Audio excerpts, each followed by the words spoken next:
말씀 고린도후서 4장 7절에서 15절까지 말씀을 제가 봉독하겠습니다. 신약 성경 290쪽입니다.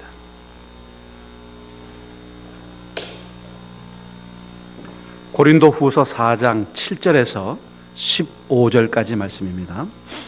우리가 이 보배를 질그릇에 가졌으니 이는 심히 큰 능력은 하나님께 있고 우리에게 있지 아니함을 알게 하려 함이라.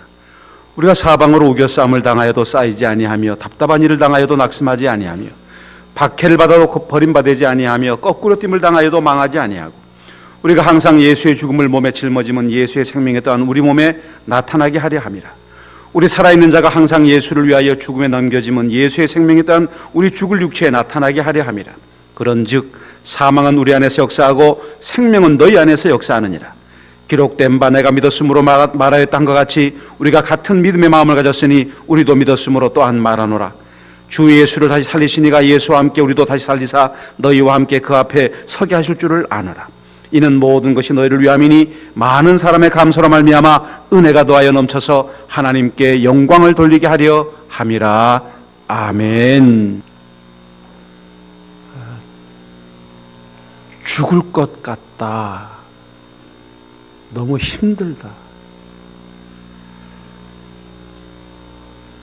나 죽어가고 있어. 정말 죽을 맛이야. 죽을 것처럼 힘들어. 이것은 특별한 사람들이 하는 고백이 아닙니다. 현실의 삶을 살고 있는 우리 모두가 할 수밖에 없는 고백이고 아픔이고 고통입니다. 사도 바울도 그 위대한 노사도도 고린도후서 1장에서 자기는 사형 선고를 받았다. 살 소망이 끊어졌다. 희망이 보이지 않는다. 그런 고백을 하면서 그 마음의 처절함을 드러내고 난 다음에 마지막 한마디를 남깁니다. 이것은 하나님만 바라보게 하는 하나님의 부름이다라고 말합니다. 사도 바울은 일상의 삶 속에서 여전히 고통 가운데 분투하고 있었습니다.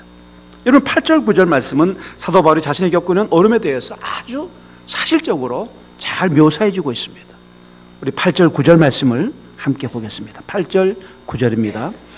우리가 사방으로 우겨쌈을 당하여도 쌓이지 아니하며 답답한 일을 당하여도 낙심하지 아니하며 박해를 받아도 버림받지 아니하며 거꾸로 뛰림을 당하여도 망하지 아니하고.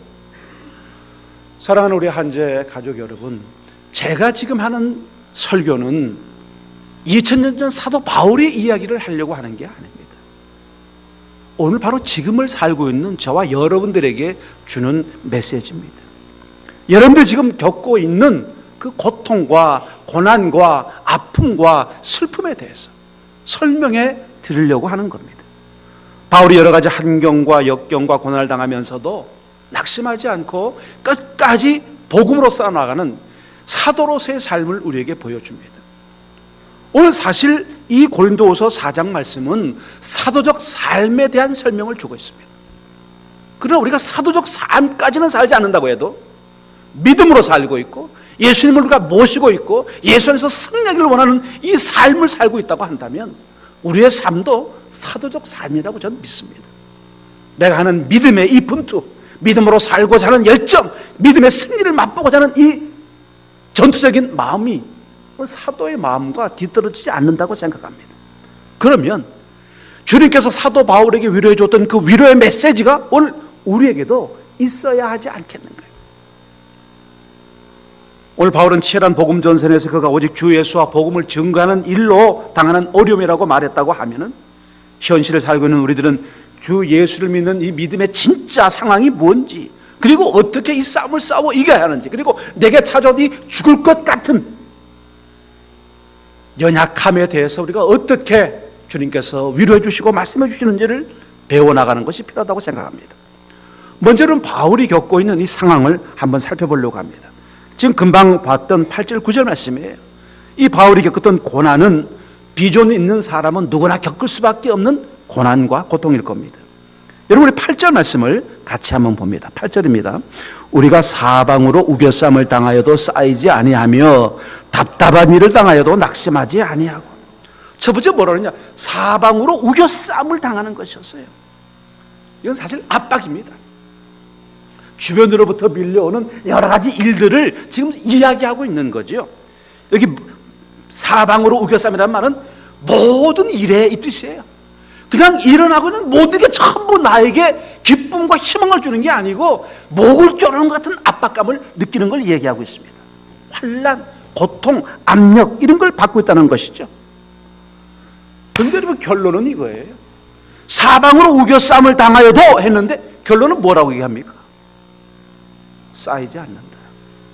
여러분 이걸 믿으세요. 우리가 그냥 눈으로 볼 때는 땡땡이 온갖 적들이 나를 둘러싸고 나를 압박하고 목 조르고 고통스럽게 합니다. 정신적으로, 육체적으로, 물질적으로, 관계에서 전부 고통을 줘요. 근데 주님 하시는 말씀의 결론은 뭐냐? 결코 넌 쌓여있지 않다는 겁니다. 압박을 받아도 눌리지 않고 그 상황이 주님께서 지배하고 있다. 너가 볼 때는 이게 지금 압박을 당한 것 같지? 아니야. 내가 널 붙잡고 있어. 너는 결코 쌓일 수 있는 상황이 아니라는 거죠. 그 다음 단계예요. 답답한 일을 당한다 그랬습니다. 답답한 일을 당하여도 그랬어요. 여러분 답답하다고 하는 것은 뭐냐? 이거예요. 난국에 처했다 그 말입니다. 해결 방법이 없다는 거예요. 안 돼. 너 아픈 거는 의사도 못 고쳐. 네 마음의 병은 심리학자도 상담학자도 못 고쳐. 너 그 깨진 관계는 누구도 해결할 수 없어. 이게 말하는 게 뭐냐? 답답하다는 거죠. 이 답답하다는 말은 이 낙심이라는 단어하고요 헬라어 단어가 비슷한 단어입니다. 그러니까 마음에 좌절감이 땡땡하게 찬 거죠. 근데 바울이 뭐라 그러냐? 딱 잘라 말합니다. 나 낙심하지 않는다. 여기 답답한 일을 당하여도 한데 뭐라냐면 나 그러나 낙심하지 않는다. 이것은 무슨 말입니까? 내가 모든 것을 다 잃어버렸지만은 모든 걸 다 잃어버렸지만 완전히는 잃어버리지 않았다는 거예요. 왜? 주님이 아직 내 안에 있다는 거죠. 다 잃어버리고 다 놓친 것 같지만 아직 주님은 내 안에 있다는 거예요. 완전히 절망하기까지 철저히 모든 걸 다 잃어버려도 우리에게 나갈 출구가 있다는 거예요. 항상 주님은 우리에게 출구를 만들어 주신다는 겁니다. 하나님이 그 인생에 바울의 삶을 간섭하지 않았다고 하면 바울은 스스로 낙심해 죽었을 겁니다. 그래서 바울은 주님이 이끄시는 그 은혜에 자신을 맡길 수가 있었어요. 결코 낙심할 수 없다. 이번 미국 여러 가지 프로그램 가운데 허진필 선교사 장례식하는 영상을 봤어요. 우리 사역자가 한 20명 넘게 한 25명이 앉아가지고 같이 봤는데요. 그 허진필 선교사는 기가 막힌 사람 같아요. 주님 불러가는 3일 전에도요, 그 위로하는 오는 사람들을 허진필 선교사가 위로를 하는 거예요. 다 위로하고 붙잡고 축복기도 해주고요. 그리고 그 잠깐 사이에 천국을 경험한 것 같아요. 그 생생한 천국 이야기를 계속 해주고요. 자기 아내에게 붙잡고 이야기하고 자기 아이들에게 이야기하고. 그게 놀란 게요. 그 온누리교회에서 장례 예식을 하는데 애들 셋이요 웃고 있는 거예요. 막 슬퍼서 막 몸부림치고 이게 아니고요. 그냥 그 아버지가 지금 같이 있는 것 같은 그런 기쁨 속에 웃고 있는 거예요. 그리고 둘째 딸이 나와서 조사를 하는데요. 물론 조사하면서 아버지를 회고하면서는 울지만 그가 아버지에 대한 이야기를 할 때는요 얼마나 환희에 찼는지 제가 깜짝 놀랐습니다. 이 믿음이, 이 생생한 믿음이 뭐냐? 살아있어서 믿음이 아니고 죽는 게 더 위대한 믿음일 수 있다 하는 생각을 갖게 되더라고요.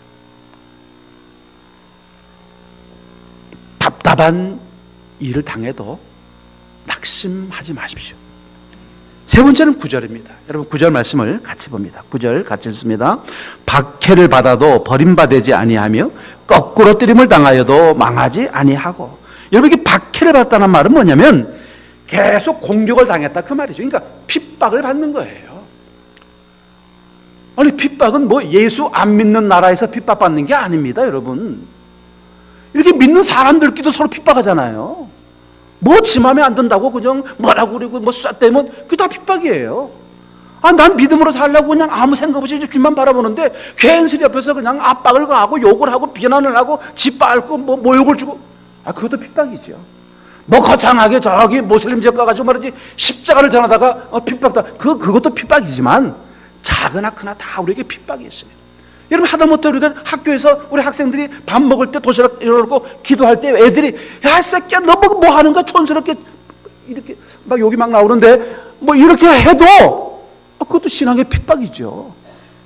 중요한 게 뭐냐, 적들로부터 계속 핍박을 받고 있는데 여긴 이 말이죠. 여기서 박해를 받는다는 말은 뭐냐면 적들이 계속 쫓아다니면서 이 말이에요.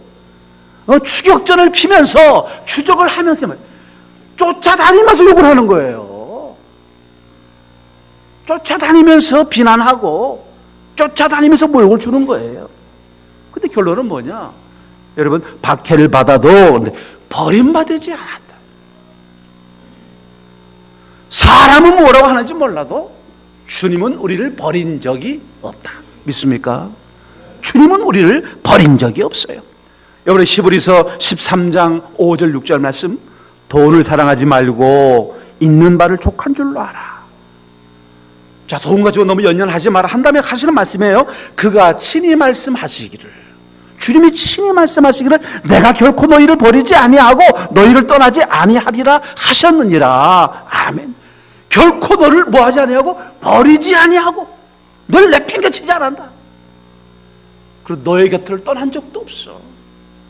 그리고 여러분 6절 말씀이 더 기가 막히죠. 그러므로 우리가 담대히 말하되 주는 나를 돕는 이시니 내가 무서워하지 아니하겠노라. 사람이 내게 어찌하리요 하노라.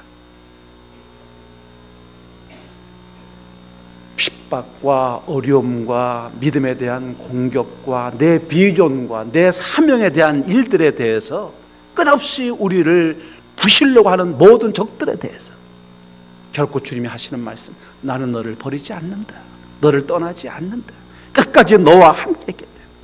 사람을 무서워하지 말라고 말합니다.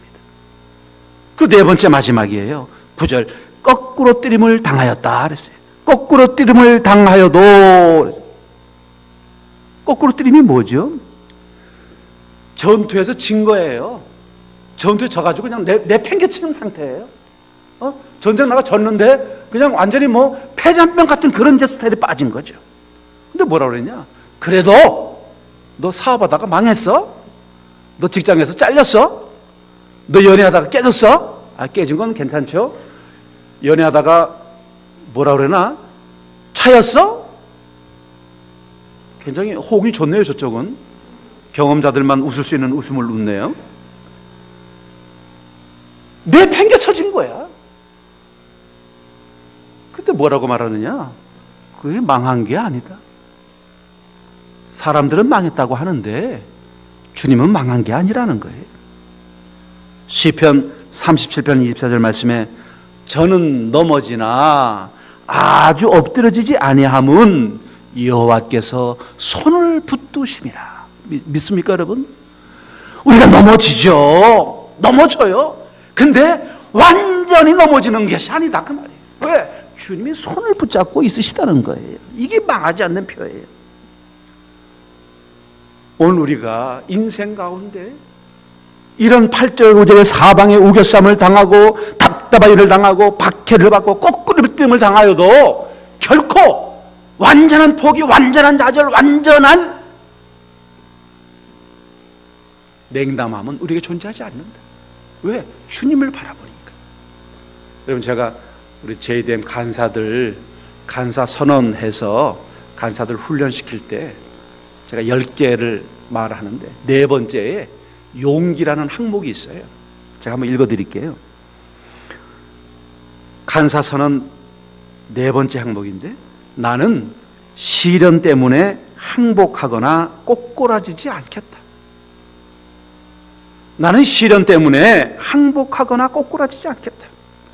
나는 아무에게도 비전을 이루는데 방해받거나 위협을 느끼거나 시르에 빠지지 않겠다. 나는 두려움에 굴복하지 않는 용기 있는 자가 되겠다. 나는 오직 그리스도에게만 굴복하여 그분에게만 의탁하겠다.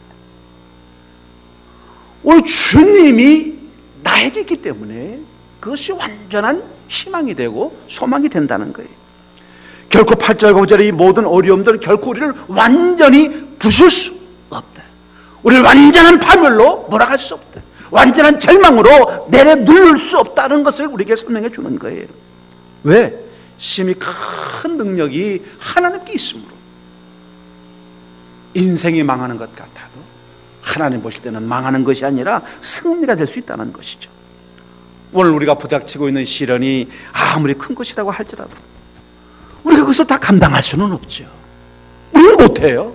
너무 힘들어. 그러나 주님이 이 연약함을 붙잡아 주시고 함께 주신다는 거예요. 결국 이런 어려움과 고통과 시련들이 결국 우리 영혼을 유익하게 만들어주는 기회가 되고 훨씬 더 나은 삶을 향해서 이끌 수 있는 좋은 갈림길을 만들어준다는 사실이에요. 우리가 연약한 육체와 고단한 현실, 너무 많은 사역들 때문에 낙심하고 있지 않습니까? 우리 가정생활, 직장, 사업에서 여러 가지 어려움 때문에 낙담하고 있지 않습니까? 그러니까 캠퍼스에 살아가면서 이 도전적인 불신의 공세와 압박에 대해서 스스로 위축되어 있지 않습니까?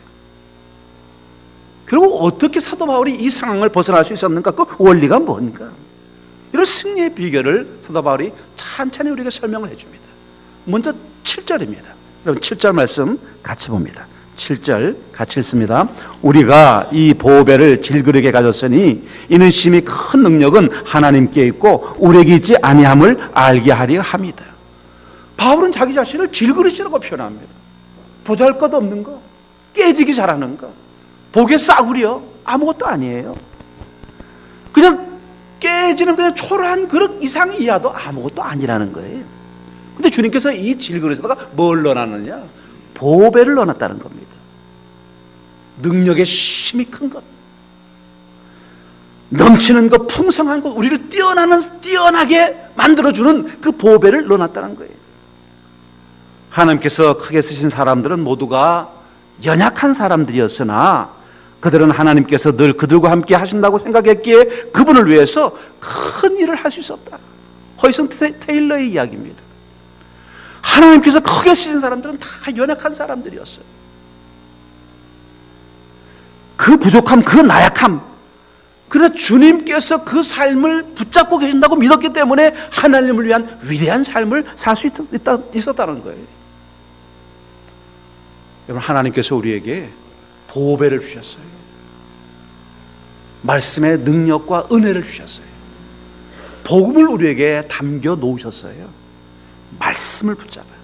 그 말씀 속에 역사하시는 하나님을 바라볼 수 있을 때 그것이 우리 인생의 최고의 치료약이고 최고의 진통제고 최고의 해답이 될 줄로 믿습니다. 주님, 나는 나약하기 이를 데 없는 질그릇입니다. 여러분, 아픈데 참지 마세요. 슬플 때 참지 마라. 주님께 우세요. 아프다고 찡찡대세요. 슬프다고 우세요. 고통스럽다고 탄식하세요. 주님이 그 아픔과 그 눈물과 그 슬픔 가운데 보배로 채워주실 줄로 믿습니다. 두 번째, 어떻게 승리할 수 있는가? 10절 11절 말씀이에요. 우리 10절 11절 말씀을 같이 보겠습니다. 우리가 항상 예수의 죽음을 몸에 짊어짐은 예수의 생명에 따른 우리 몸에 나타나게 하려 함이라. 우리 살아있는 자가 항상 예수를 위하여 죽음에 넘겨짐은 예수의 생명에 떠난 우리 죽을 육체에 나타나게 하려 함이라. 아멘. 예수님이 내 안에 살기 때문에 내가 승리할 수 있다는 것이죠. 나 죽어도 좋다. 나 주님 위해 죽을 수 있다.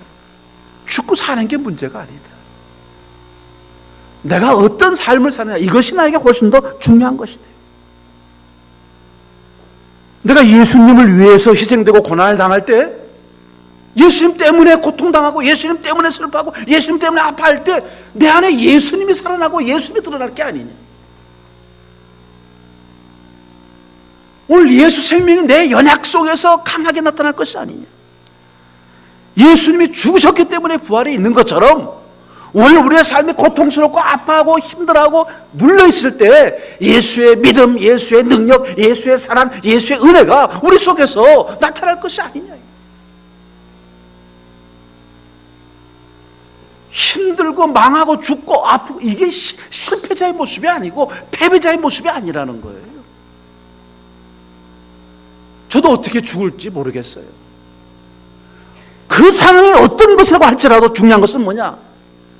나는 패배하면서 죽어가는 것이 아니라 승리하면서 죽어갈 것이라는 사실을 내가 믿는다는 거예요. 예수님이 죽으셨기 때문에 부활이 있었던 것처럼 내가 기꺼이 죽고 희생하는 것이 새 생명의 탄생, 예수 안에서 새로운 생명을 우리에게 맛보게 하는 것이 아닌가. 오늘 우리는 예수님 죽인 것을 항상 우리 몸에 짊어지고 있어야 된다. 왜? 그래야 예수의 생명이 우리 안에서 나타나잖아요.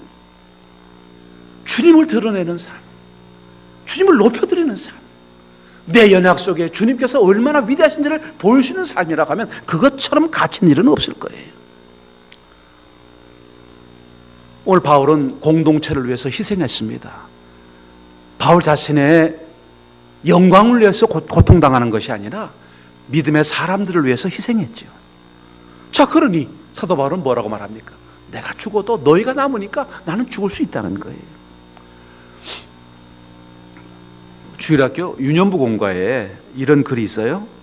예수님의 제자가 된다는 것은 가난하고 쉴 곳이 없어도, 예수님의 제자가 된다는 것은 가난하고 쉴 곳이 없어도 가족들과 즐거운 시간을 보내지 못해도, 가족들과 즐거운 시간을 보내지 못해도, 그 다음에 이 말이에요. 먼저 예수님을 따르는 거예요. 주일학교 공과 이렇게 딱 두 줄이 있는 거예요. 제가 읽어보는데요. 이 먼저란 단어에 찔림이 있는 거예요. 예수님을 따르는 삶이 뭐냐?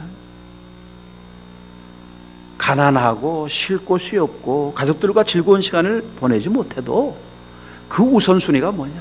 내가 주님을 따르는 것. 그게 나에게 더 중요한 것이다.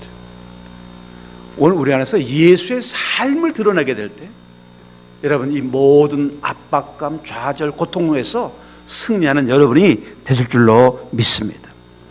그 다음 세 번째 주는 소망의 말씀이 뭐냐면 12절이에요. 여러분 우리 12절 말씀 같이 읽습니다. 12절. 그런즉 사망은 우리 안에서 역사하고 생명은 너희 안에서 역사하느니라. 여러분 로마서 8장 36절 말씀 보니까 우리가 종일 주를 위하여 죽임을 당케 되며 도살하는 양같이 여김을 받았나이다 라는 말씀을 통해서요. 그리스도의 삶이 어떤 삶이냐. 참 이 땅에서는요. 막 영광스럽고 영화롭고 찬양받고 박수받는 삶이 아니다. 제자의 삶은 좁은 길, 오솔길로 들어가는 삶이고 십자가를 짊어지고 가는 삶이지 그렇게 사람들한테 찬사를 사는 삶이 아니라는 것이죠. 오늘 우리가 나쁜 상황 속에서 여러 가지 어려운 일들 당하지만은 결국은 나를 따르는 사람들은 그 나의 나쁜 상황들 때문에 더 유익한 은혜를 입게 된다는 거예요. 오늘 믿음에 앞선 사람들이 믿음의 삶이 뭔지를 똑바르게 보여주는 거죠. 잘 나가서 찬양하는 게 아니에요. 못 나가서 찬양하는 거예요. 돈 많이 벌어서 주님을 높여드리는 게 아니고요. 쫄딱 망해서 주님을 높여드리는 거예요. 막 건강해서 주님을 높여드리는 게 아니고요. 힘들고 어렵고 병약한 가운데 주님을 높여드리는 거예요. 근데 그 삶이 우리에게 뭐가 되느냐? 엄청난 도전이 된다는 거죠. 여기 감리교회 어떤 집사님이요. 교회를 걸어오는데 1시간 반 걸린대요.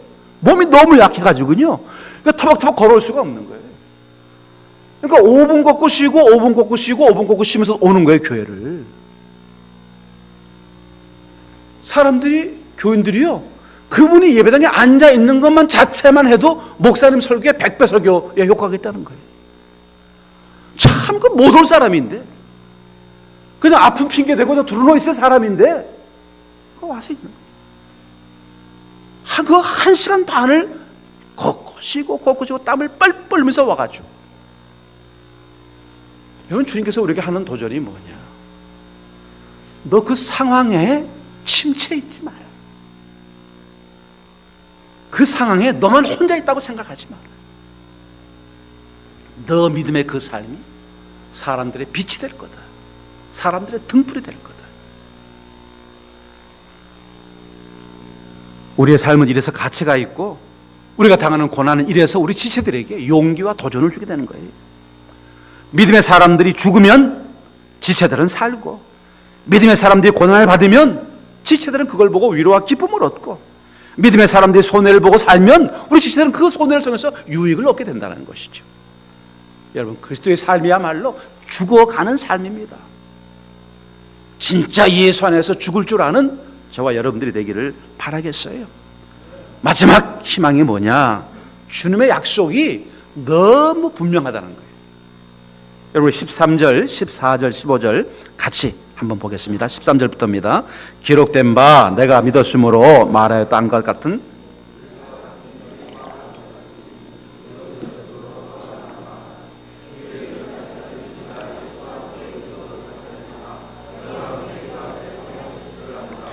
이는 모든 것이 너희를 위함이니 많은 사람의 감사로 말미암아 이 은혜가 더하여 넘쳐서 하나님께 영광을 돌리게 하려 함이라. 아멘.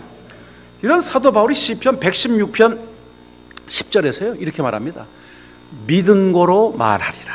여러분 따라합시다. 믿은 고로 말하리라. 여러분, 이 믿은 고로 말하리라라는 말은 뭐냐면요, 말씀을 깊이 묵상하면서 자기의 삶의 완전한 체험으로 일어난 일이다 이 말이에요. 무슨 이렇게 설교 한번 듣고 알았습니다 뭐 이렇게 말하는 게 아니고요, 주님을 오랫동안 말씀을 묵상하면서 주님을 따라왔더니 이게 진짜구나, 이게 진짜 그러네, 이 말씀이 정말 그렇구나 라는 거예요. 뭐냐? 분명히 살릴 거라는 것이죠. 여러분, 지금 여기 사도 바울이 13절에서 기록된 바 내가 믿었으므로 말했던 것 같이 이 말은요, 시편 116편 10절을 인용한 말입니다. 지금 시편 기자가 한 말을 지금 자기가 그냥 그대로 그걸 받는 거예요. 틀림없습니다. 구약의 백성들이나 고린도에 있던 성도들이나 오늘 21세기를 살고 있는 우리들이나 똑같이 죽었는데 믿은 고로 나는 말하는데 확실하다. 뭐냐? 말씀이 나에게 분명히 그대로 적용될 것이라는 거예요. 자, 14절입니다. 주 예수를 다시 살리신 이가 예수와 함께 우리도 다시 살리사 너희와 함께 그 앞에 서게 하실 줄을 아노라. 아멘. 주 예수를 다시 살리신 우리 하나님 아버지가 예수와 함께 우리도 다시 살려준다 그 말이에요. 우리 죽는 게 아니다, 사는 거다.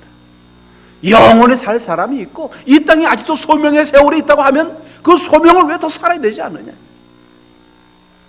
주님이 오라고 하시면 갈 수밖에 없지만 너 이 공동체의 유익을 위해서 더 있어야 돼. 너 때문에 많은 성도들이 신앙으로 성장하지 않니? 너의 그 섬기고 너의 그 봉사 통해서 많은 사람들이 간증하고 너를 자랑하지 않니? 이게 사도 바울이 빌립보서 1장에서 했던 내가 살아야 될 이유를 이야기하는 거예요. 사도 바울은 말합니다. 나 주님에게 가는 것과 이 땅에 사는 것 두 사이에 끼어 있어. 솔직히 말하면 나 주님에게 가고 싶어. 너무 이 땅이 힘들어. 그렇지만 내가 이 땅에 살아야 될 이유가 있어. 왜? 내 공동체가 있고 내가 돌봐야 될 지체들이 있고 나를 통해서 예수 안에서 성장해야 될 사람들이 있고 나는 그들이 나의 자랑, 그들이 나를 자랑으로 여기고 있어. 나 그래서 남아 있어야 돼.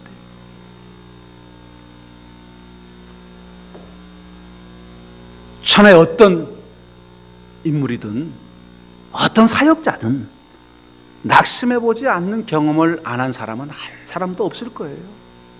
우리가 다 낙심해봤습니다.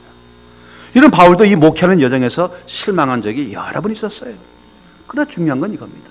실망은 했지만 그 실망 가운데 빠져 있거나 그 실망 가운데 침몰되어 있지는 않았다는 거예요.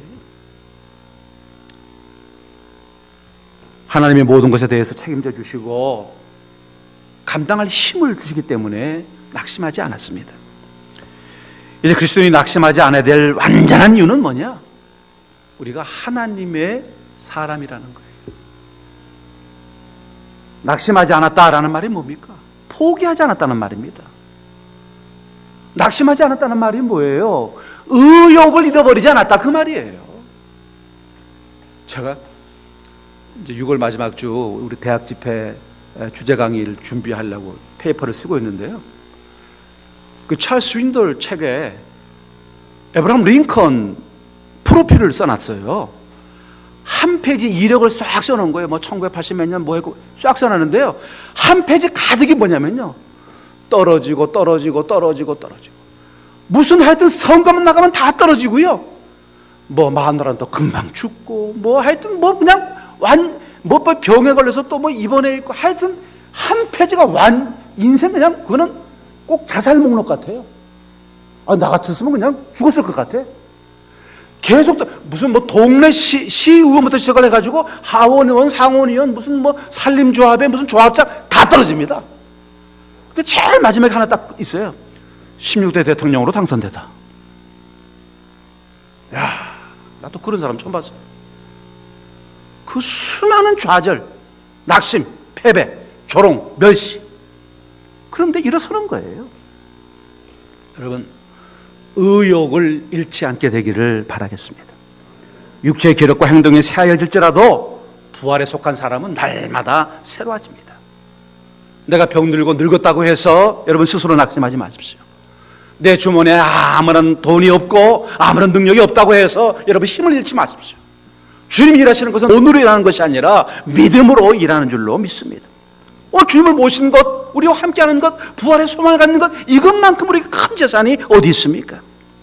바울이 자신이 겪었던 이 고난들이 아주 고통스럽고 아픈 것임에도 불구하고 이렇게 말해요. 가볍고 일시적인 환난이라고 이야기합니다. 이건 잠시 나에게 지나가는 것이라고 말하는 거예요. 이런 환난들이 장차 우리에게 나타날 영광과 좋게 비교할 수 없는 줄로 믿습니다. 얼마나 놀랍습니까? 이런 바울이 그 무겁고 지루한 모든 짐들을 가벼운 거라는 거예요. 이건 나에게 잠깐 지나가는 가벼운 것에 불과하다는 겁니다. 요즘 여러분들이 겪고 있는 압박감 그리고 난처함, 받아들일 수 없는 이 인생의 어색함들에 대해서 여러분 깊이 믿음으로 통찰하는 기회가 되기를 바랍니다. 죽을 것 같아. 죽고 있어. 죽을 맛이야. 죽는 게 나아. 이건 우리가 하는 소리가 아닙니다. 이 고통스러운 시간이 길어진다고 할지라도 이 세상에 있는 동안만 할 수 있는 말이죠. 주님은 한정된 분이 아니라 영원의 주인이신 줄로 믿습니다. 현재 고난 장차 우리에게 나타날 영광과 좋게 비교할 수 없는 이 믿음을 가지고 다시 한번 힘차게 일어서 나가는 여러분 되시기를 바라요. 여러분, C.S. 루이스의 말로 설교를 마치려고 합니다. 하늘에 눈을 두라. 그러면 땅을 아울러 얻게 된다. 땅에 눈을 두라. 그러면 둘 다 얻지 못하게 된다. 기도하겠습니다.